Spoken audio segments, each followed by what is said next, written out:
Bharatiya Janata party का जो voter है, कोर वोटर, और उनके जो सपोर्टर है और उनके जो नेता है, वो सबसे ज्यादा किन पे यकीन करते हैं? वो सबसे ज्यादा यकीन ना मोदी जी पे करते हैं, ना वो मोदी मीडिया पे करते हैं, बल्कि वो उन बाबाओं पे सबसे ज्यादा यकीन करते हैं, चाहे वो बागेश्वर बाबा हों या दूसरे बाबा हों, उनके आश्रम में जाते हैं और वो कहते हैं जी मोदी जी को तो कोई हरा ही नहीं सकता। कर्नाटक की हार का जब ये विवेचन करेंगे, तो इन्हें पता चलेगा इनके वर्करों ने, स्वयंसेवकों ने काम नहीं किया। वो तो मानते थे मोदी जी जीत रहे हैं, वो ये मानते थे कि बोमई की सरकार दोबारा आ रही है, वो ये मानते थे कि भारतीय जनता पार्टी वहां पर जो है 175 सीटें जीतेगी, उनकी सरकार हर हाल में बनेगी। तो इसलिए उन्होंने काम नहीं किया। बजरंग दल की जो पूंछ में खुद मोदी जी ने और उनके लोगों ने आग जलाई, तो वो जो उत्पाती जो बजरंग दल के लोग थे, उन्होंने ही भारतीय जनता पार्टी को कर्नाटक में हरवा दिया। प्रॉफिट मोहम्मद से ये बात पूछी गई कि आप ये बताओ कि भाग्य जरूरी है, कर्म जरूरी है। नमस्कार, हिंद वॉइस में आपका स्वागत है। मैं हूं इकराम, हमारे साथ हैं एडवोकेट रंजन कुमार जी। सर, बहुत बहुत स्वागत है आपका। सर, जैसा कि आपको पता है कि कांग्रेस कर्नाटक में सरकार बनाने में कामयाब हो चुकी है, लेकिन अब उन लोगों को आप क्या कहेंगे जो लोग दावे कर रहे थे, भविष्यवाणी कर रहे थे कि वहां पर से भारतीय जनता पार्टी ही जीतेगी, उसके बाद वो 2024 भी जीतेगी, और मोदी जी के लिए उन्होंने ऐसी ऐसी भविष्यवाणी की है कि बस वो कुछ एस्ट्रोलॉजर हैं उसमें, कुछ बाबा हैं उसमें, कुछ भारतीय जनता पार्टी के नेता भी आजकल बाबा वाले काम कर रहे हैं, वो भी उनमें, तो बहुत सारे लोग हैं। और अब भारतीय जनता पार्टी किस तरह से मंथन करेगी, किस तरह से सोच विचार करेगी और आगे की रणनीति पर वो किस तरह से काम कर सकती है, थोड़ा सा बताएं दर्शकों को। इस चुनाव में जो सबसे बड़ी बात ये हुई कि भारतीय जनता पार्टी ने अपनी हार के कारणों पर मंथन करने की जो शुरुआत का एक नाटक किया है। आप उसमें समझ लीजिए कि भारतीय जनता पार्टी का जो वोटर है, कोर वोटर, और उनके जो सपोर्टर है और उनके जो नेता है, वो सबसे ज्यादा किन पे यकीन करते हैं?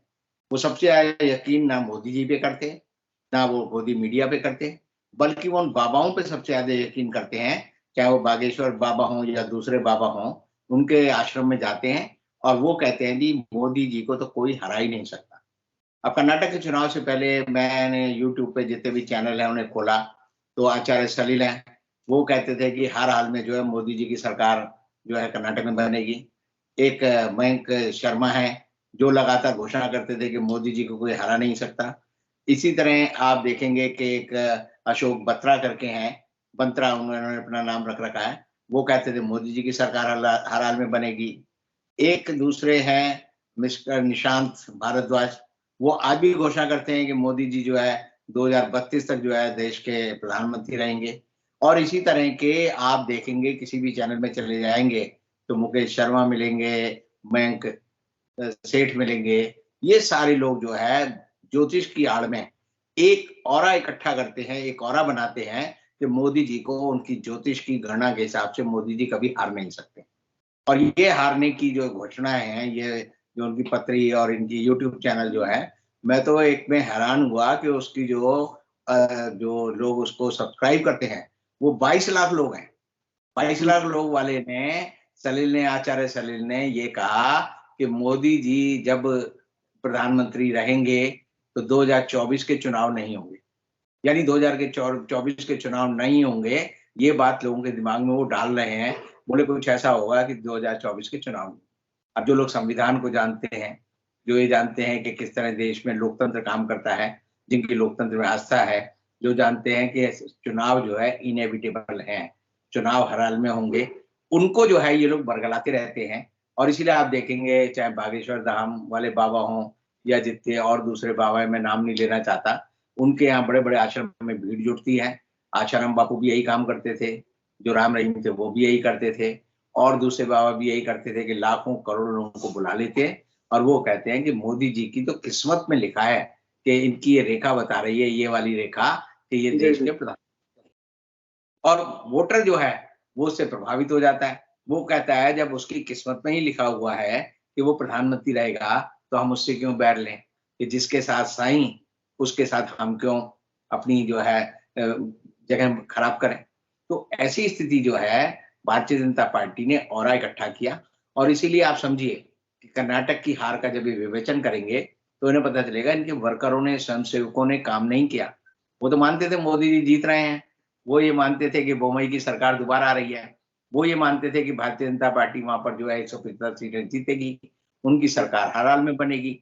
तो इसलिए उन्होंने काम नहीं किया और अब जो बीजेपी के नेता और आरएसएस के लोग ठीकरा उन पर फोड़ रहे हैं कि हमारे रैंक एंड फाइल ने काम नहीं किया, तो आप ये समझ लीजिए कि उन्होंने काम इसलिए नहीं किया क्योंकि उन्हें तो पता था, वो ज्यादा यकीन करते हैं। ये ऐसे ही है जैसे कोई मुझे कह दे कि भाई मेरे भाग में जो है राजयोग है, तुम्हें जो है फलाना पद मिलेगा और मैं काम करना बंद कर दूं, क्योंकि जब मिलना ही है तो मैं क्यों काम करूं। तो कर्म और भाग्य का एक सिद्धांत है जिसे ये लोग भूल गए हैं। मुझे अच्छा एक किस्सा जो याद आता है वो मैं हमेशा बताता हूँ कि बहुत सारे लोग कहते हैं कर्म जरूरी है या भाग्य जरूरी है। तो प्रॉफिट मोहम्मद से ये बात पूछी गई कि आप ये बताओ कि भाग्य जरूरी है कर्म जरूरी है। तो प्रॉफिट ने ये कहा कि भाई तुम अपनी एक टांग उठा लो। उस आदमी ने एक बाईं टांग उठा ली मान लीजिए, तो बाईं उठा ली तो उन्होंने कहा दाईं उठाओ, तो उसने कहा दाईं तो नहीं उठा सकता। उसने दाईं नहीं उठा सकते तो इसका मतलब ये है कि पहली बार तो कर्म करने के लिए तुम स्वतंत्र थे कि बाईं उठाऊं या दाईं उठाऊं, लेकिन जब आपने उठा ली तो उसका जो कर्म का जो आपने काम किया है उसका फल आपको जरूर मिलेगा और इसलिए आप दूसरी टांग नहीं उठा सकते। तो ये एक चॉइस आदमी के सामने होती है और हमेशा आदमी के सामने बताना चाहिए कि भाई ये जो एस्ट्रोलॉजी है ये साइंस ऑफ इंडिकेशन है। ये आपको बताती है भाई तुम्हारे बुरा समय आने वाला है, अच्छा समय आने वाला है, लेकिन ये नहीं है कि आप चुनाव में गणना करने लगो कि 175 सीटें मिलेंगी, 132 मिलेंगी। तो सोफोलॉजिस्ट का जो काम है वो अगर बाबा करने लगेंगे तो बाबाओं को खुद नहीं पता। अब ये जितने बाबा हैं सारे बाबा भारतीय जनता पार्टी के समर्थक हैं। उन्होंने किसी ने नहीं कहा मोदी जी को कि तुम्हारी सरकार नहीं बनेगी, किसी ने नहीं कहा कर्नाटक हार जाओगे, लेकिन इसीलिए जो है इनका जो पूरा का पूरा ये सारे बाबा है, अब इनसे आप पूछो कि जी आपने जो भविष्यवाणी की थी वो गलत क्यों निकली, तो वो कहेंगे जी गणना में गलती हो गई होगी, फलाना कुछ हो गया होगा, मेरी पत्रिका में गलत है। अपने ऊपर कोई जो है दोष नहीं लेता और दो चीज बाबा ही नहीं लेते, ना उम्मीदवार लेता कि मैं क्यों आ रहा अपनी वजह से आ रहा, ना मोदी जी लेंगे कि मेरी प्रचार में कमी थी इसलिए हमारे, ना भारतीय जनता पार्टी के जो अध्यक्ष हैं जगत प्रकाश नड्डा वो भी ये नहीं लेंगे। उससे पहले वो जो है ड्राइंग रूम में हर एक को दिखाते थे। अभी भी मेरे पास कोई आदमी आया तो उसने कहा जी अब 2024 के चुनाव नहीं होंगे। मैंने क्यों नहीं अच्छा। होंगे? बोले जोशी जी ने कह दिया है कि अब चुनाव नहीं होंगे तो नहीं होंगे। तो इन सब चीजों में कई बार ये होता है कि हम देखते हैं कि कौन आदमी सही है कोई गलत है। तो मैंने एक मित्र है उनका नाम अशोक गुप्ता है, मैंने उनके स्क्रीनशॉट भी आपको भेजे हैं। उन्होंने चुनाव से 5 दिन पहले अपना एक भविष्यवाणी की थी और ये कहा था कि कांग्रेस जीतेगी, तो वो मैंने आपको स्क्रीनशॉट भेजा है। लेकिन बहुत सारे लोग जो है जो ये गणना करते हैं और बताते हैं कि राहु यहाँ गया, केतु यहाँ गया, बुध की दशा है, जो है मोदी जी का जो है मंगल में जो है अब शनि की महादशा 27 अप्रैल से शुरू हो गई है, इसलिए उनका समय खराब है। एक जोशी ने तो कहा है कि मोदी जी जो है बीमार हो जाएंगे, उनको कोई मानसिक रोग हो जाएगा, वो एक बेड में कन्फाइन हो जाएंगे और उसी में लेटे रहेंगे। तो इस तरह की बातें जो है ये साइंस ऑफ इंडिकेशन है और मेरा ये कहना है कि साइंस ऑफ इंडिकेशन को मानना जरूर चाहिए, लेकिन उस पर पूरा अंधविश्वास नहीं करना चाहिए। भक्त और अंधभक्त में क्या फर्क है? भक्त जो है हमेशा जागरूक रहता है, जैसे सिपाही की तरह होता है कि वो अपनी राइफल को लेकर सीमा पर पकड़ा है और हमेशा देखता रहता है, सतर्क रहता है कि उसे क्या करना है। अंधभक्त क्या करेगा? वो अपनी आंख भी बंद कर लेता है और आंख बंद करके जो है वो जैसे सोचता है कि अब जो मैंने सोचा वो हो जाएगा। तो भारतीय जनता पार्टी ने अभी हम देख रहे हैं कि जब पढ़ने का करिकुलम है उसमें से साइंस में से बायोलॉजी वाले में से अध्याय में से सोशियोलॉजी के अध्याय में से डार्विन की थ्योरी हटा दी कि डार्विन की थ्योरी नहीं पढ़ाई जाएगी। इसी तरह बहुत सारी चीजों में उन्होंने ये किया सोशियोलॉजी में कि ह्यूमैनिटी में कि लोकतंत्र क्या होता है ये नहीं पढ़ाया जाएगा। तो इस तरह इन्होंने लोगों को अंधभक्त बनाने की जो प्रक्रिया जारी रखी हुई है। कई यूनिवर्सिटियों में तो एस्ट्रोलॉजी शुरू हो गई है।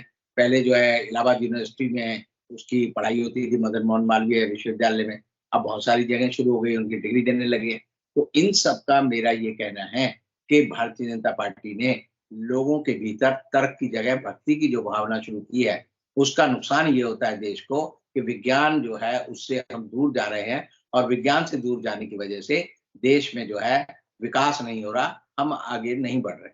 अब आपका जो सवाल है कि भाई ये जो चुनाव हो गए हैं, कर्नाटक के चुनाव इस बात का एक प्रतीक है कि अगर किसी आदमी में हिम्मत हो और वो हिम्मत ना हारे, तो वो लगातार जो है अपने कर्मों से अपने भविष्य को सुधार सकता है। राहुल गांधी के ऊपर जो है बार-बार ये कहते थे पप्पू है, लगातार उसके बारे में कहते थे, गलत कहानी देते थे कि तो पागल है, ये छोटी-छोटी बात नहीं समझता, इसको कोई ज्ञान नहीं है, उसके बारे में अफवाहें उड़ाते थे। तो उसने क्या तय किया? उसने तय किया कि मैं मोदी सरकार की हर बात के खिलाफ जो मुझे गलत लगेगी, मैं बोल दूँगा। और उसने बोलना शुरू किया। जब कोरोना काल था तो राहुल गांधी अकेला था जो बताता था कि कोरोना में सरकार क्या-क्या गलतियां कर रही है। जब चीन ने भारत पर जमीन को कब्जा कर लिया, तब उसने खड़े होकर कहा कि चीन के साथ ये हो रहा है। और भारतीय जनता पार्टी जो है लगातार उसको बताती थी कि तुम चीन के एजेंट हो। तब उसने तय किया कि मैं जो है एक पदयात्रा निकालूंगा।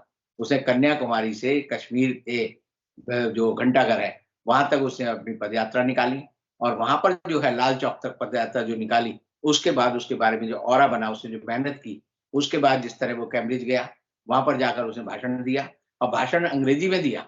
मोदी जी तो कल्पना ही नहीं कर सकते मैं अंग्रेजी में भाषण दूं। मोदी जी के एक मंत्री हैं जो कि विदेश मंत्री हैं, उनके अलावा बाकी कोई मंत्री ये सोच भी नहीं सकता कि मैं इस तरह की बात कह भी सकता हूँ। तो उसने वहां जाकर बात कही, फिर उसको जो है इन लोगों ने बताया कि इसने तो देश विरोधी बात कर दी है। लेकिन धीरे-धीरे, धीरे-धीरे करके जिस तरह एक कहावत है ना कि एक आदमी था, तो वो एक चूहा उसके नीचे बैठा हुआ था, तो चूहा जो उसको पहाड़ को धीरे-धीरे कुरेद रहा था। तो एक साधु वहाँ बैठा हुआ था, उसने कहा कि भई तू ये इसको कुरेद रहा है, लेकिन तू कुरेद के इस इतने बड़े पहाड़ को खत्म तो नहीं कर सकता। तो चूहे ने उस आदमी को जवाब दिया कि ये पहाड़ जो है बढ़ेगा नहीं, इसके बढ़ने की जो सीमा है वो खत्म हो गई है। लेकिन मैं तो इसमें खोद करके, इसकी जड़ों को खोद करके एक ना दिन इसको इसमें बिल बना ही लूँगा और चूहे ने बिल बना लिया।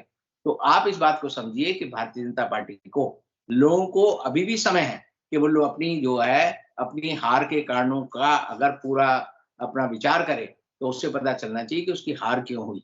क्योंकि ये कभी हार के बारे में सोचते नहीं हैं, ये उसका विश्लेषण नहीं करते, ये फिर किसी बाबा की शरण में चले जाएँगे और कहेंगे कि राहु को जो है शनि उसके साथ हो गया, तो इसलिए मेरे साथ ये हो गया। बुध जो है मेरे साथ चला गया इसलिए ये हो गया और उसको मानकर ये जो है कहीं पर जाकर अपनी नवग्रह की शांति कराने लगेंगे, किसी मंदिर में घंटा बजाने लगेंगे, कहीं प्रसाद चढ़ाएँगे। लेकिन अब तक जब तक ये अपना मूलभूत जो गलती है, उसको नहीं सुधारेंगे, तब तक ये आगे नहीं बढ़ सकते और ये जो कर्नाटक का चुनाव है, ये इनको इस बात की सीख देने के लिए ज़ोर-ज़ोर से कह रहा है, सारे ग्रह नक्षत्र वो सब बता रहे हैं कि दुनिया की उत्पत्ति किस तरह हुई ये समझो। दुनिया में तर्क के बिना विज्ञान आगे नहीं बढ़ सकता और विज्ञान के बिना हम आगे नहीं बढ़ सकते। हम मैं हमेशा कहता हूँ कि हिंदुस्तान जो है 1987 में चीन से आगे था। हमारी पर कैपिटा इनकम उससे ज़्यादा थी, हमारी जीडीपी उससे ज़्यादा थी। 87-89 में क्या हुआ कि 87-89 में चीन ने तो तय किया कि हम अपनी वर्ल्ड फैक्ट्री बनेंगे, हम दुनिया का इन्वेस्टमेंट बढ़ाएँगे और हम दुनिया में सबसे ज़्यादा तरक्की करेंगे। हमने क्या तय किया? हमने 87, 88, 89 में तय किया कि हम राम मंदिर का ताला खोलेंगे, हम राम मंदिर बनाएँगे। फिर 89 में वीपी सिंह आए तो उन्होंने कहा मैं मंडल कमीशन लागू करूँगा और हमने मंडल का जो युद्ध हिंदुस्तान में आज भी हो रहा है, उसकी आड़ में क्या हो रहा है कि चीन हमसे आज 20 गुना ज़्यादा ताकतवर हो गया है। हमारी जीडीपी जो है 2 ढाई 3 ट्रिलियन पे अटकी हुई है, उसकी जीडीपी जो है 20 ट्रिलियन के आस-पास पहुँच गई है। आज वो अमेरिका को चुनौती देता है। हम देखते हैं कि रूस और चीन आज के दिन जो है इकट्ठे होकर पूरी दुनिया को अपनी उँगलियों पर नचा रहे हैं और हम जो है आज भी जो है घंटे घड़ियाल में ही उलझे हुए हैं। अभी जो बजरंगबली को लेकर इन्होंने जो उत्पात किया, तो जब हम पढ़ते थे, तो एक हमें अतिशयोक्ति पर एक अलंकार पढ़ाया जाता था कि हनुमान की पूँछ में लगन ना पाई आग, लंका सारी जल गई, गए निशाचर भाग। तो हनुमान की पूँछ जो हनुमान की बजरंग दल की जो पूँछ में खुद मोदी जी ने और उनके लोगों ने आग जलाई, तो वो जो उत्पाती जो बजरंग दल के लोग थे, उन्होंने ही भारतीय जनता पार्टी को कर्नाटक में हरवा दिया और एक तरह से इन्होंने भगवान को कभी राम को ले आते हैं, कभी बजरंगबली को ले आते हैं, कभी माता सीता को ले आते हैं और जब ये चुनाव हार जाते हैं, तो जो आदमी की श्रद्धा भगवान के भी अंदर है, मान लीजिए बजरंगबली में श्रद्धा है, तो कई बार लोग कहते हैं भाई तुम्हारा भगवान हार गया। कोई दूसरा आदमी यही तो कहेगा हनुमान जी हार गए, तो हनुमान जी नहीं जी। हारे। जो लोग दुरुपयोग कर रहे थे, जिनकी बुद्धि खराब थी, उनको हनुमान जी ने सबक सिखाया है, ये इनको समझना चाहिए और ये जो बाबा और ये जो जोशी गलत भविष्यवाणी करते हैं कि मोदी जी अजय हैं, उनको समझना चाहिए कि दुनिया में कोई अजय नहीं। बहुत-बहुत शुक्रिया सर। आपने फिलहाल हार के बाद जो मंथन करने वाले लोग थे उससे लेकर और जिन लोगों ने भविष्यवाणी की थी, सब पर अपने विचार रखे, जनता पर छोड़ देते हैं। उनका क्या कहना है नीचे कमेंट ज़रूर कीजिएगा आप लोग। फिर या कल फिर मुलाकात होगी रविंद्र कुमार जी से, तब तक के लिए दीजिए इजाज़त।